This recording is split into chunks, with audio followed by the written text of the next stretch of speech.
Nakunanyike mbana Uganda bawangalira Kuwait oluvanyuma lw'okufa kwa Munnayuganda amanyiddwa nga Nsereko Douglas era ngono afiiridde mu bulumi bw'amaanyi nnyo nnyini ddala ng'era bw'omulaba oluvanyuma lw'okuzimba obulago wabula nga entabwe kweva mpaawo agitegedde. Abamu bagamba nti lyandiba eddogo so ng'ate abamu babadde bagamba nti kansa, naye nga beebuuza kansa ow'olunaku olumu bbiri n'akutuusa ku point eno anaaba kansa kika ki? Kitalo nnyo, kitalo ddala. Mungu amuwummuze mirembe ate agumye n'abenjuye kupijja kwoli omulungi yonna gy'osinzidde okuba nga ate otumbudde kansuubira nti oli bulungi nkwanirizaako mu ddakiika eno yennyini y'omukyala amanyiddwa nga Patricia bw'atyo yageze maaso okuba nga ate ategeeza nti singa Chelsea eruzinga nga esamba ne Manu oba n'egikuba mutandika okuba nga ate mumuyita omutunzi w'akaboozi.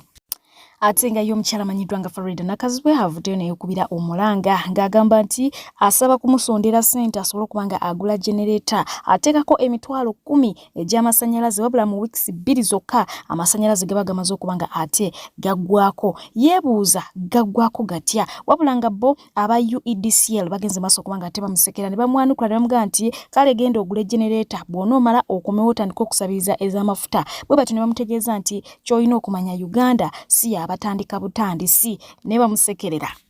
Mwanamuwala Pretty Nicole avuddeyo bw'atyo n'ategeeza biki by'ayagala singa omusajja aba alabye nti amwagadde era ayagala kumutwala. Agamba nti olina okuba nga weetegese ekimala kubanga bride price ayagala $50,000 zojja okuba nga ate owaayo mu bakadde be okwogatteko ente zitakka wansi wa 10 oba okiwulidde bw'ati bw'ajja okuba nga ate ava ku luggya.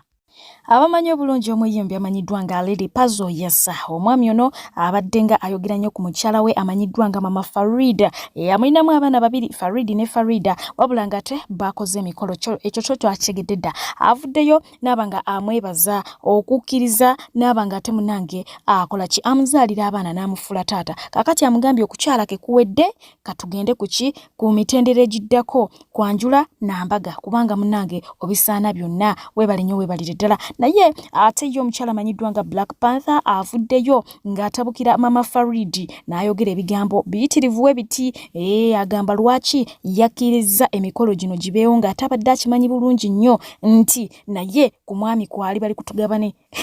Black Panther ansobeddemukko naye nga bw'omanyi nti men can mean to disappoint sometimes. Seewunyizza nnyo so wulira ebigambo ebiva mu Black Panther tweyongereyo.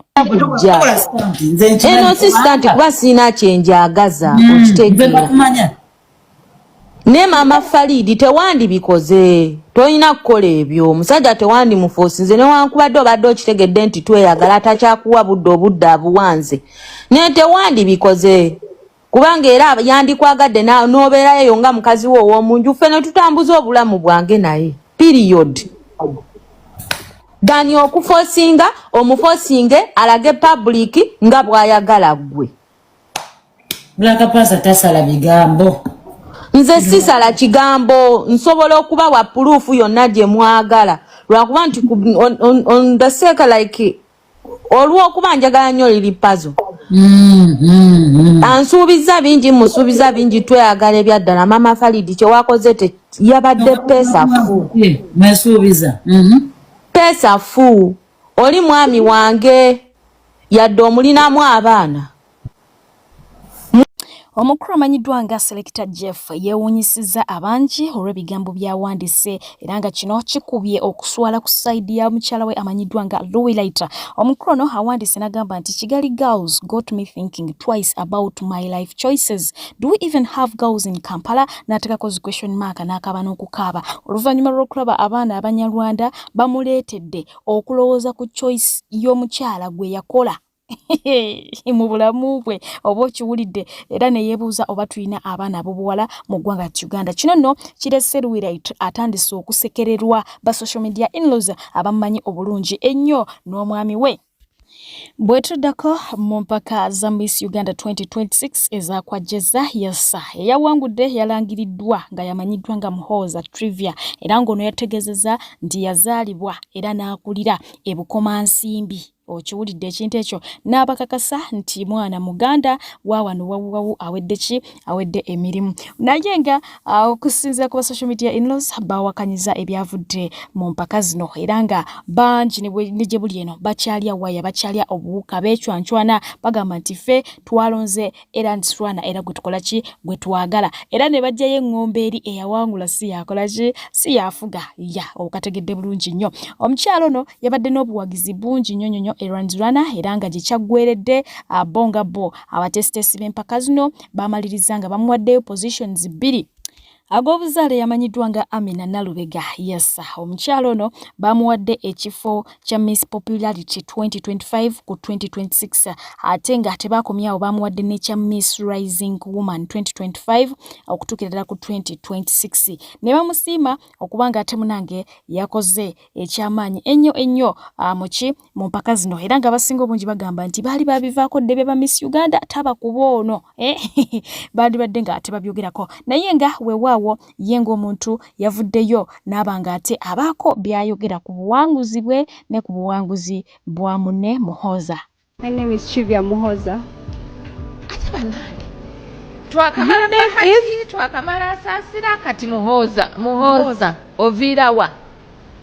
I was born and raised in Masaka, the Komansimbi district. Naye Muhooza born and raised in Masaka ndi mukwogera Luganda tonzira mu Luzungu. So kati culture wise osinga kugwawa because erinnya ligamba Muhoozi kati tuli mu central kati culture eriki Ndi Muganda. I was born in the central region and I only speak Luganda and English.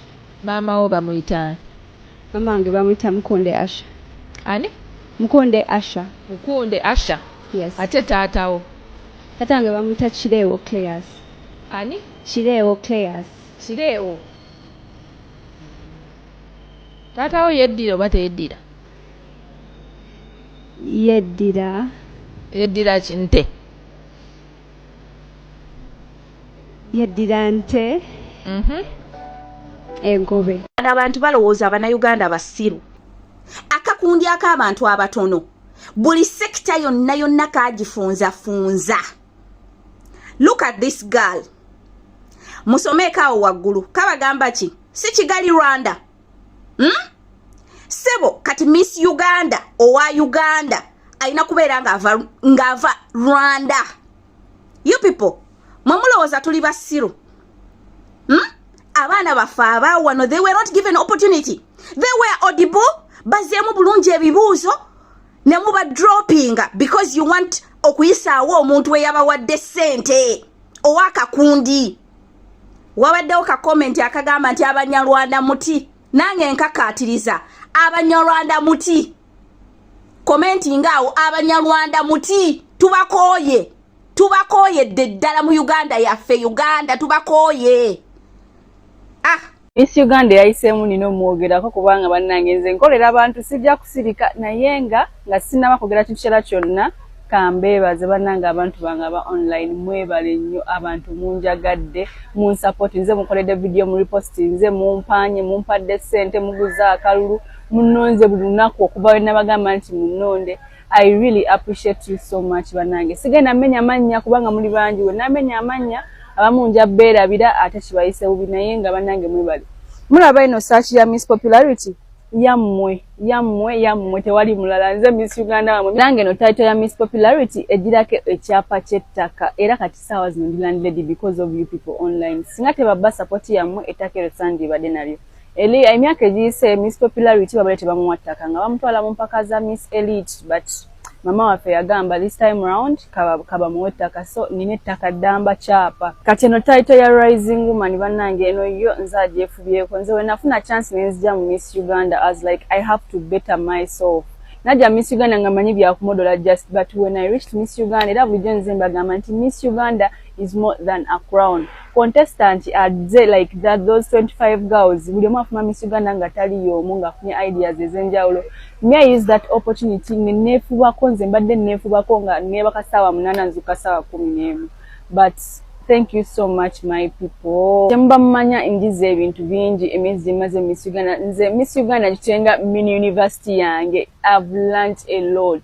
Naye era nga byenjize byonna ngenda bisharinga namwe step by step abadangoberera nga obadde omisinga any of my videos. Please don't miss, because I'm now a rising woman who is going to rise with other women out there. Sigenda kwefa konze njagala nsituke nga nswayo n'abakazi abalanga 8 Nalubega Amina female president mundabiranga ddala ngenda kujjanga njota abamanyi obulungi mmanyi kati kyenzizaako kigenda bakyokya kyengendo soko bakolera kwe kuba discount za perfumes banange Kurokubiri the whole next week okutandika kurokubiri ngenda bayo kudduka ne search zange mu jembe baze physically abagala bafukamira abagala haganzi bawe perfume zange zonna ngenda zisale bay ngenda bamba gamba details I think encha ngenda bamba posting la perfume ezenjawulo ziriwo kudduka byonna mbibagambe kakati talina kola mu Miss Uganda okuteka expectations waggulu kubanga bana abantu balina ebyo basinzirako bingi abagamba mbu banzibye I had to be part of those top 3 banange. That was a fair game. Whatever happened was a fair game.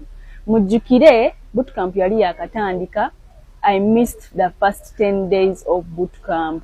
Mujjukire nagenda ku Umura ne missinga top model challenge ne missinga sports challenge atenga buli ki happening bulunako obucha mu bootcamp lukongerako maxi. I just know my total performance yabadde ebulako the top model challenge nobanga sigwa on the top model niyo sobola bela second runners up mu bitabo byabo oba third runners up. So I missed the top model challenge. Naye we nava ku Umura ne nkoma mu bootcamp navayo nga ndi muko nakoma ku Umura sawa 8 ogwekiro ku sawa 10 ku sawa 8 ezemisana nga nino genda e Dar es Salaam kubanga twalina activity Dar es Salaam. I never relaxed at any moment nchajjanga nga nchikola twali twakava Dar es Salaam netugenda mu talent night banange byokubagamba nina bingi ngenda kola series za Miss Uganda journey. I have to tell you everything nze mumanyi sisirika kati goba ngo badde ina contestant wongo musubira okubeera mu top 12 oba top 7 soko omubuuze mu bootcamp badde weisotya kubanga oba top 12 mwabirabye nti babalonda ko tebabuuza na bibuuzo ngo nakula finals lunatuuka tumitinga ko bajaji aho bajaji ne batubuuza ebibuuzo. So olunaku nalo luina kyerongera ko lwamaanyi nengeri gyobaddoza ojja weeyisa mu bootcamp nakyo kyongerako nnyo mwekye muba mumanya omuntu yenna alina gwe baba wadde engule aba agigwana. I'm going to talk so much about Trivia Muhoza ne Faith Shirabo. Faith Shirabo abadde roommate wange ate nga tuli close nnyo ne Muhoza. Those were my closest people in the bootcamp. Olunaku nasooka osanga Muhoza ekyo nasooka omugana namugamba naye mwana gwe lwaki weekoza ng'ebyaba Queen oba walidda Queen nga wano zze kwebuzaabuza. Kati ye Faith buli lunaku mbadde mugamba kino ekigambo naye Faith lwaki weefula ategeere nnyo nga si mu bubi naye Faith ye muntu atuulaawe nga Queen n'atunula bwe bati n'atunula kale. I'm really so happy for them because me personally they deserve the position gye baafunye kubanga nze naaluwaawe ngezezaako but I've really improved. Mulaba wentudde nga Queen nkyuse bannange wadde ki ekyokwogera tekigenda vaawo naye nga kyemba mumanya nkyuse. I nowadays act like a Queen though not like Trivia or Faith or Agatha yes ina nyonyo byamaanyi byamwogera kubanga tubadde nnyo close naye tubadde ba friends. In fact nze abadde tukyawo Oluganda kemuliwulira Agatha nga gwe Oluganda mujja seka mugweri. So tuwetesa tunemugamba Agatha omanyi I want to learn how to speak with accent in English. Nangamba I'm going to teach you accent, you teach me Luganda. Abagambiddewo ne mbagamba bamikwano nze third runners up wammwe webadda wenzira era yo mundabanga nange nimira mu line y'aba Queen mumanya nze third runners up naye nga mwebale nnyo kunsupportinga kulwokubiri temwerabira okujja kudduka Ochima perfumes on a discount. Ngenda ziposting enkya ku Monday mu perfumes ezenjawulo zengenda okuba nazo. I have a lot to tell you guys. Ndibabwira nnyo the good part naye era ne bad side ey'okwogerako. Simanyi nkikole ntya. Should I give you series mbatera ku party oba I summarize the story because I feel like I have a lot to tell you people. Bagamanya nti Miss Uganda which is fun naye waliyo ne kapati kali kowulira nga bikutamye. I want to tell you all that. Abagala okujoininga Miss Uganda, please start preparing now. Miss Uganda is not food. Ate nga wo tuvuddewo yessa abawandiisi wa NRM omukulu amanyiddwa nga Richard Todanga yessa nga ali wamu n'abakulembeze b'ekibiina abalala basisinkanye abamu ku bavubuka be bagamba nti bakibiina kya National Unity Platform wabula nga olunaku olwaliro basazeewo okusala eddiiro kubanga ate beesoga NRM olw'ensonga ezimu. Bano bavuddeyo kubanga ate boogerako eri abantu ne bawa ensonga zaabwe lwaki bagenze mu maaso kubanga ate beesoga ekibiina kya NRM. Naye nga bambadde t-shirts za NUP, enkofiira za NUP, naye nga okusinza kuba NUP bagamba nti bano be babba oba bino bye bintu ebyabbibwa ku kitebe kya NUP olunaku ab'amagye nga bakulembeddwamu General Muhoozi Kainerugaba bwe bagenda maaso kubanga ate bamenya ekitebe kya NUP, ebintu bingi ne bitwalibwa. Yes. So ngenda kwa gatemba kutussako ogende maaso kubanga ate obekkaanya tweyongereyo.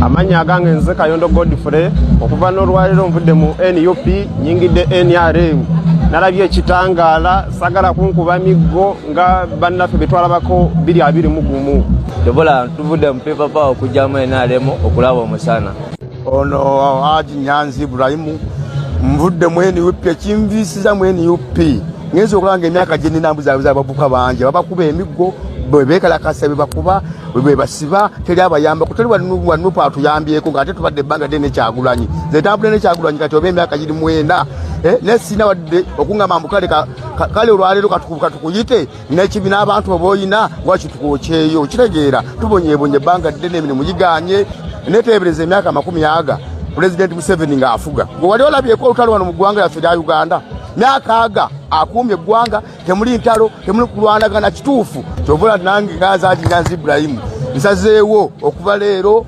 n'abaana bange bonna nina be216 bonna leero tukyuse era abantu bonna nabutwaze Haji Nyanzi Ibrahim era kuva leero ndi wa movement kyuse okuva mu NUP era enkofiira eno 5 n'enkofiira kale nze nkyuse 5 enkofiira eno Nsonga kijowe kujja emiggo mwako emiggo mwana bakukuwa emiggo makopali eri katudde ekatukwako kawoza simala kugenda kiddako maya papa wapa twakowa NRM yesinga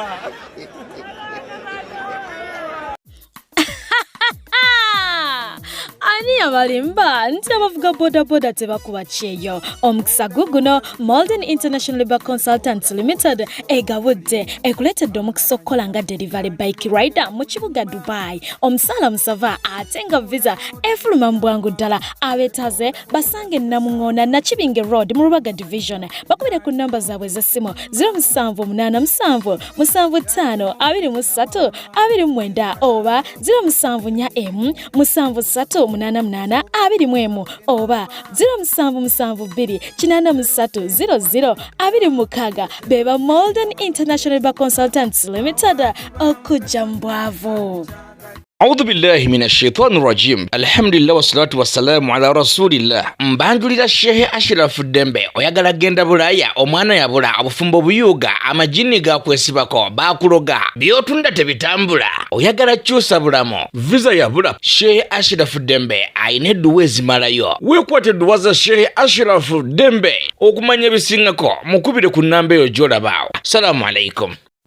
Songa Teye, Director of Mobilization, Recruitment and Cadre Development, omukyala amanyiddwa nga Honorable Nansubuga Rosemary Seninde avuddeyo bw'atyo n'akunga bannayuganda bonna mu bungi baveeyo kubanga tebeeyiwa ekolo ku kisaawe nga baaniriza omukulira Kaguta Museveni ennaku z'omwezi nga 23 bw'anaaba amaze okwewandiisa naye ng'atera mukadde ke kamu bagenze maaso okubanga ate bafulumya olukalala lw'abayimbi abagenda okubanga ate bawerekerako omukulira Kaguta Museveni ku lunaku olwo era nga bano bali wano wammanga nga bagenda okubanga ate mbakuyitiramu Mwana mulenzi Gravity omutujju talutumidde mwana agenda kubeera ko nnyonyine ddala ate nga ye omukulu amanyiddwa nga Ronald Mayinja oyo ye tabulako omukyala amanyiddwa nga Catherine Kusaasira agenda kubeera ko nnyo omukyala Fiina Mugerwa owabangi gwe mumanyi nga Fiina Masanyalaze naye ali omu ku abo abalondeddwa omukulu amanyiddwa nga Wizo Manizo wakubaako ate nga omukulu omugole Lunabe naye kwali nnyonyine ddala ate nga ye omukulu amanyiddwa nga Reggie naye bw'atyo yayitiddwa ku mukolo guno omukulu amanyiddwa nga Alien Skin naye agenda kubeera omu ku bo ate nga omukulu amanyiddwa nga Dr. Jose Chameleone takubuzeeyo ne Big Size muyite Bebe Cola naye agenda kubaako nnyo nnyini ddala. Amangu ddala nga yakafulumya check ey'obuwumbi 11 ku nsonga y'okukulaakulanya abavubuka omukulu Kaguta Museveni afulumizza endala ng'eno eyolekera mu ssaako y'ababodaboda era nga ya buwumbi 10 n'obutundutundu 2 nti esobola okuba nga ate eyambako bannayuganda abavuga bodaboda mu kibuga Kampala okuba nga ate beekulaakulanya. Ate nga ye President w'ekibiina kya National Peasants Party kiyite NPP omukyala Stacia Mayanja yeewuunyisizza abamusonga ate abandi tebeewuunyiza oluvannyuma lw'okuba nga ate alabikirako ku stage nga ali mu kwentertaininga abantu abakuŋŋaanye okukola ki okulaba omukulu Kaguta Museveni y'omu ku abo ababadde ate mu nteekateeka za NRM wali eri ku kisaawe e Kololo.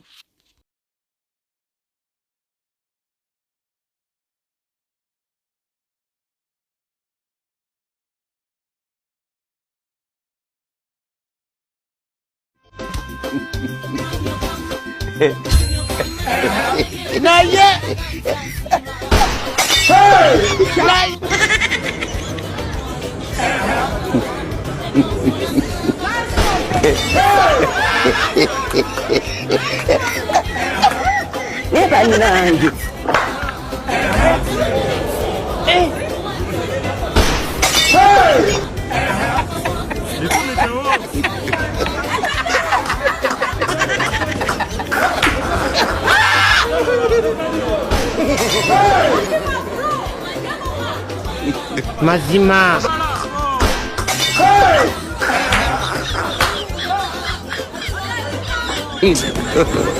God have mercy upon us.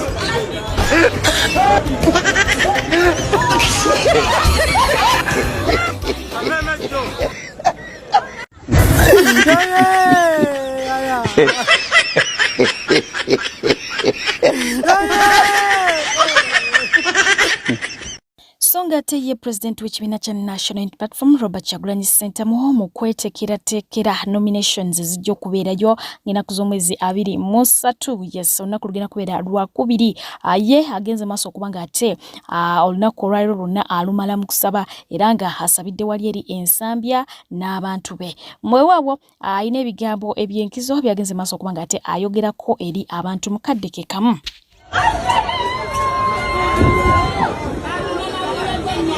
Osabye omukisa nange gwampeebwa buweebwa nguwa abantu bagweyambe nange mu linnya ly'ekereziya ngenda kuwa omukisa guno okutambulireko byonna byogoba bikuberere bya buwanguzi. Nsabye mwoyo w'obutatya mwoyo ajjawo obusungu byonna tubikusabira n'olutalo lw'ogendako ate osobole okuluggusa na Mukama ye mubenzi.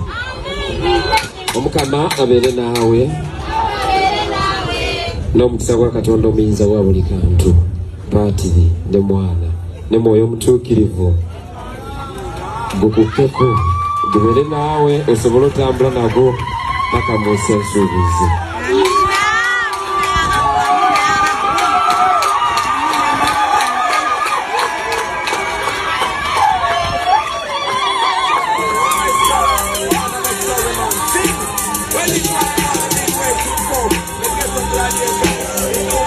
Esaawa 6 ez'okumakya ate ku ssaawa 9 tubeere nateete. Basaba mubeere bantu balamu, mubeere bantu bampisa, mulage ekifaananyi kye twagala okulaga.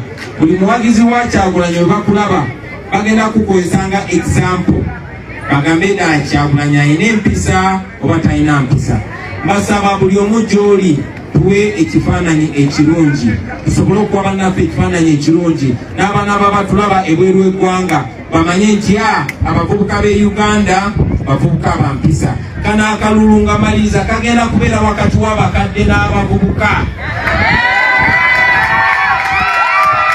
Tulina akayimba ke twayimbanga, we young women and men of Uganda marching along the path of education, singing and dancing, we join together, uniting for a better Uganda.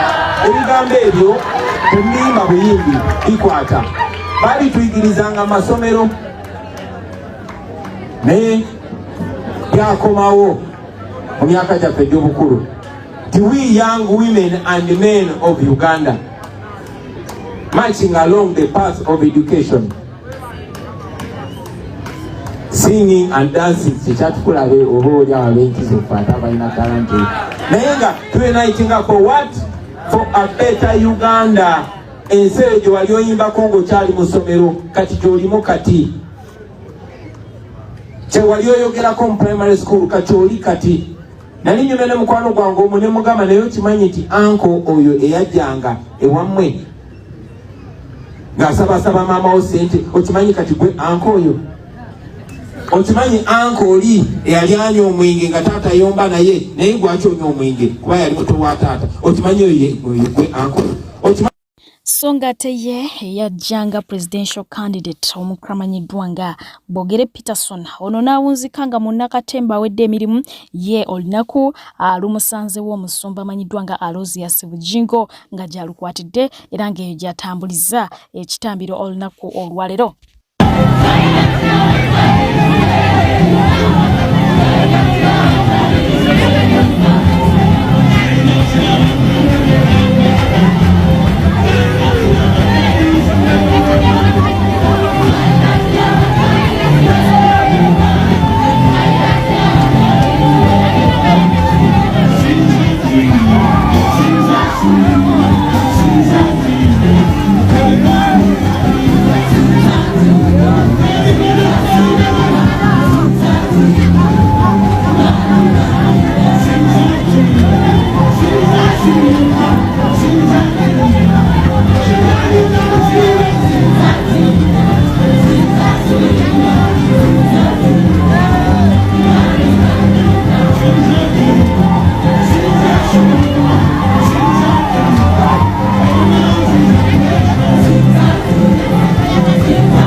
Yomuyembe amanyiddwa nga King Saha avuddeyo kubanga ate reportinga obanga yemulugunya ku luguudo olusangibwa e Nakawuka olwatandikibwako obulungi ennyo ate oluvannyuma ne lusuulibwawo nga ne gyebuli eno abaali balukolako mpaawo amanyi gye baakwata na nsonga ki baakoma mu kkubo.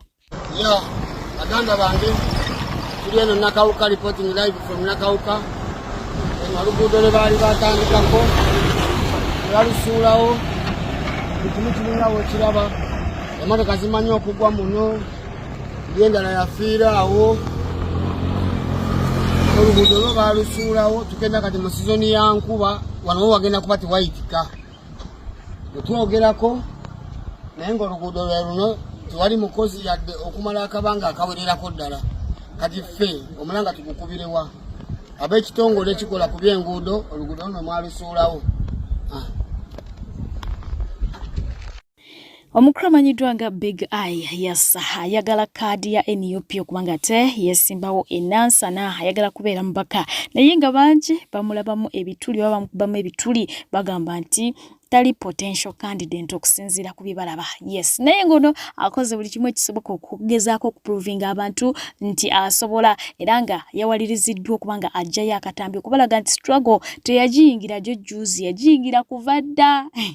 Ono akatambi ke yajjeyo ng'agezaako okubanga ate akampainingira omukulu Kyagulanyi Ssentamu mu kalulu akaggwa 2021 mu bitundu eby'ekyaddondo.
Ate ng'eyo omukyala ayagala okubeera omubaka wa Parliament ow'Emityana. Yes, ayagala kudda mu kifo kya Joyce Baagala amanyiddwa nga Nabosa. Ono yazanyisiddwa omuzannyo gwa pool ne bamutegeeza nti singa akuba omupiira gwa red ajja kufuna card, bw'akuba ogwa yellow card tajja kugifuna. Kakati omupiira gwe yagukubye. Ekibuzo kiri nti card anaagifuna oba taagifune, kubanga ne Joyce Baagala tatudde wadde nga bingi bibaddewo abalaga nti mu kibiina akyalimu era nga ne ku vetting yagenze process nabanga ate agitamu bulungi nnyo nnyini ddala.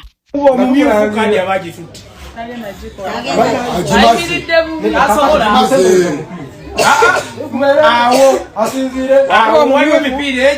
Wakuba mumyufu abayina kadi. Abayina kadi. Wakubira ogwa yellow kadi talina. Guno. Abayina kongera kadi agitwala. Kadi abagitwala. Ona libogenda maaso.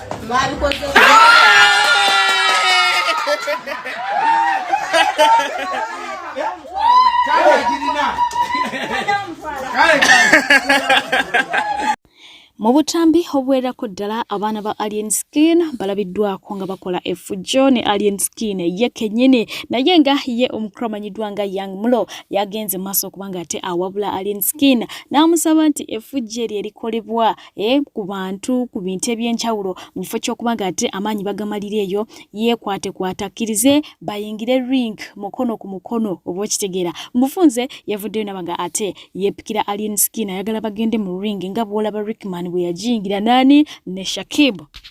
Omuyimbi Chozani Beke yeso okusinzira ku butambi obw'enjawulo bw'ateeka ku mikutu gye migetta bantu ya ono yavuddeyo n'abanga ate akigwako oluvannyuma lwa social media inlo okumulangira obukyafu ng'asinziira ku ebyo bye yalabye mu nju ye mu katambi akamu.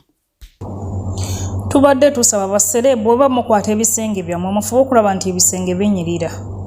Mufube okulaba nti wemukwata walabika bulungi. Naye Chozani Beki olabika oli mukyafu. Yes, abantu bayinza okutya okuvaayo okwogera. Kino bwe kibanga ky'ekitanda kyo ky'osulamu ne ssekajja nkiddamu. Ngambye kino bwe kibanga ky'ekitanda kyo ky'osulamu ne ssekajja. Ate ng'era kirabika kye kino okuggyako tukakasa nti si kye kino tulaga abaana we basula. Kino bwe kibanga ky'ekitanda ky'osulamu ne ssekajja yo bani yaleetagana agatanda banayapuliragana agatanda gantama. Bannango bani yaleetagana agatanda bannange enkooya agatanda ganno. Abantu bonna abakyafu abasinga bali kweno apo balina gana agatanda. Ate bonna nga tebalabuliri. Tuyina Luwirite. Twegaseko Chozani Beki. Waliwo naawe omuntu omulala gwe nalaba bannange. Bw'omu babakyafu temutulaga buliri gye musula. Lwaki temwalabuliri? Ddaba Chozani Beki we yapostinze. Tosobola kungamba nti nawe abaana be basula. Chozani Beki awoosula ne ssekajja. Chozani Beki awoosula ne ssekajja.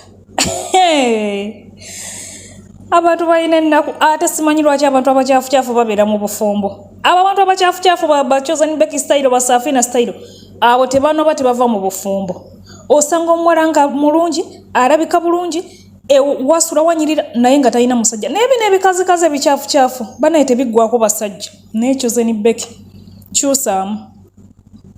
kyusaamu kino ekisenge ekyo kiwatulaze tekyetagana kupostingibwa muntu serebbo nga ggwe naye nze nakulaba kasita nakula nga otuyana enkwawa deodorant singa nnyingi nnyo omuntu gyasobola okwesigana tatuyana nkwawa naye gwe buli wobeera otuyanya enkwawa genda ogula deodorant ennungi gyeziri nga tosobola nakutuyana nkwawa abantu ne bakulaba bannange kati kamuyombe naye nze sifuddeeyo kasita wambulookinga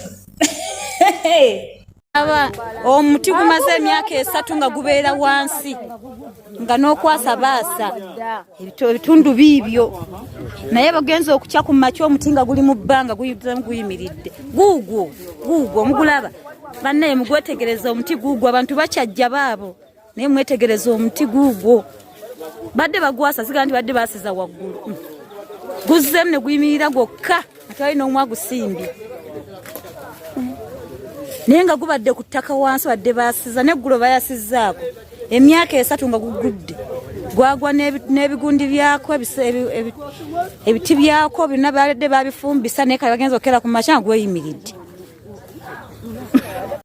bo abasoma physics ekyo bakiwakanyiza weewaawo bo abali ku ground balaga nti oba oliawo waliwo amaanyi agatali ga bulijjo amaanyi g'omusambwa mugeremu bendera naye nga we nakutuusizzaako ensonga z'omukyala amanyiddwa nga Juliana Kanyomos ez'okuba nti munange birthday ya mutabani we buli lwetuuka tasigala kyekimu ng'era maama yenna era kubaga te mbasibuza akatambi k'omukyala ono ng'ali mu nnaku n'ennyike ku nsonga y'emu eyo okubaweereza mbadde PJ atakuumira mpera musaba taata asigale ng'ate abankuumidde mwebale kubeera balabi balungi mubeere bulungi mweraba. 20th September.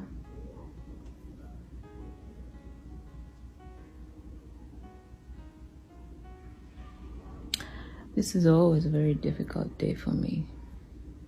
Together with 20th July, I don't look forward to these 2 days every year. Like, I dread them because I never know how I'm going to feel when the day comes.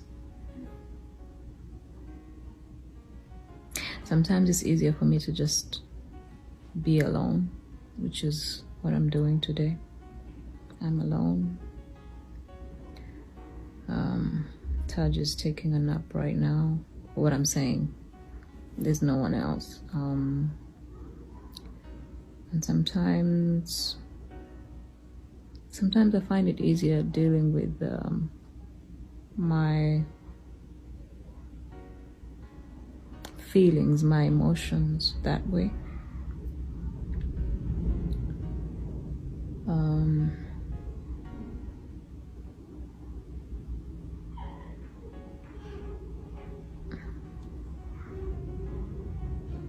Today is his birthday, Karen's birthday.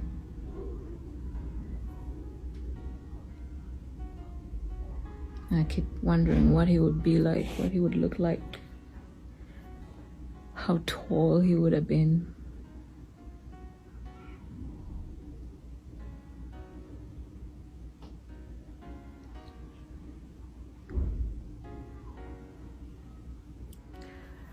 Anyway, I'm sorry. In all of this, I think I've learned to be thankful. To be more thankful than anything else.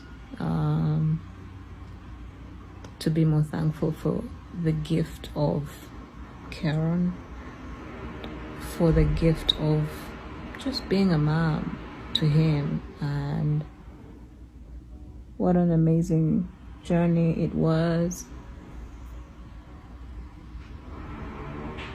Someone told me something about loss when someone dies and when they're very young, and they told me that in their religion, he's Muslim, And he told me that in their religion, when a child dies young, they have no sin. It means they're going to heaven.